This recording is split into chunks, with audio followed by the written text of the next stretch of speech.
And at that point, my family also, they're behind me, and they, it's just nice knowing that my daughter doesn't have any school loans that when she graduates, or she doesn't be burdened like a lot of attorneys get out of school and they have $500,000 of student loan debt that they're paying back to their 50 years old, where we don't have that. That's a huge blessing too. So just cool stuff like that. But it was a big decision. It wasn't easy. It was hard to go through. The due diligence was difficult. The negotiations were difficult. It was some late nights, some Sundays, some Saturdays, and just I was at a basketball game. I was at a Suns game when the deal finally happened, and I looked at my wife and I had this look on my face, and she knew, and it was just cool, right? And it was kind of a full circle moment for me, and we've worked our asses off to get this far, and we're going to keep going. And now I have the pressure's off financially, but the pressure's on professionally, if that makes sense. I want to do even more greater. I want to do better and better and better, better, better. I'm not going to stop here. The foot's even more on the pedal at this point, which is I think why they brought me in, right? They know at the end of the day, I'm a huge type A, huge entrepreneur. I like to do cool things and great things. That's kind of my DNA. So it's cool. I love it. And that's what I was just about to ask you, because you went over the due diligence phase, and I do want to touch on that. But once y'all decided that most likely you were moving forward, and then actually moving forward, did you run into any redundancies in human capital or staff, and how did y'all deal with that? So it was yes and no. So in the process, we didn't. We were pretty lean and mean as we went. I think we have 12 employees, and we're a multi-million-dollar firm. But what I did see was I don't think we did a great job the last year of developing my team, as we were going so fast. Everybody kind of got stuck in their role, if that makes sense. There's a couple people in my office that I think we could have done a better job of enhancing their careers. But the problem is we were so busy. We run 40 or 50 claims a month, new claims every month, right? So what happens is you get so caught up running your business that the people have all this. They're so smart, but they get stuck in these roles, and they could do 10 times better, right?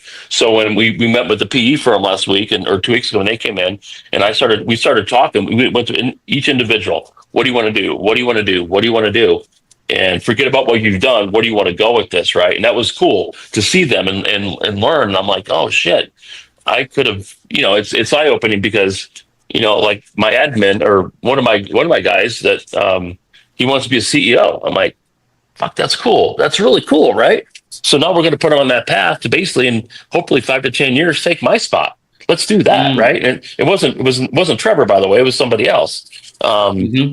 Even if not in this company, I owe it to him and his family to make him the best opportunity to make him a CEO, either with us or someone else or an affiliate or in this business or whatever. So it was just cool seeing that kind of stuff that, you get so busy in the business, you forget sometimes that there is more to do and more to do and more to do, right? And that was kind of eye-opening. So, it was neat. It was neat seeing that, actually.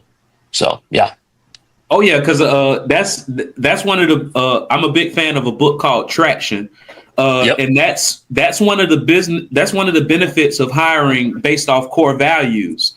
Because even if somebody's doing, if somebody's doing well in a position, great. But if somebody's doing terrible in a position, if you hire them off core values and they just don't work in that position, you can find another spot for them. But it sounds like what you're saying is they were doing so good that you didn't think to put out a fire. Meanwhile, it was smoke because maybe they weren't fulfilling their best. What they feel was their best capacity, and might even eventually leave without you knowing that it was a problem.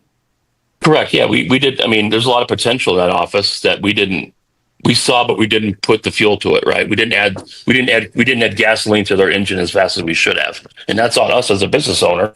But once again, you get so caught up in running the business, you forget to do that sometimes. So I learned a lot through this process. And that was, at the end of it, that was kind of the neatest part of when I sat down with everybody, and we sat down with everybody like, hey, what do you want to do? And like, they were giving these grand, cool answers. I'm like, hell yeah, man. Because now we can do that, right? I can reinvest in them, and I can put them in different platforms, different positions to grow and grow and grow and grow as humans. And that's what it's all about, man. You know, so doing claims is easy. The hard part is getting the right people involved. That's the secret sauce, right? That's the secret sauce. So. And that is the secret sauce, but that is also what might sometimes deter investors there, because it's easy to open up a company that's simple to where you can train essentially anybody to do it. It's another to find somebody. Not only does it require a license, but it requires comprehensive, out of the box thinking. It requires a lot of emotional control that might deter people. So it might, make it to where your earnout has to be bigger, because they say, hey, it's no way that we can operate this company without you. Therefore, there has to be some type of trade-off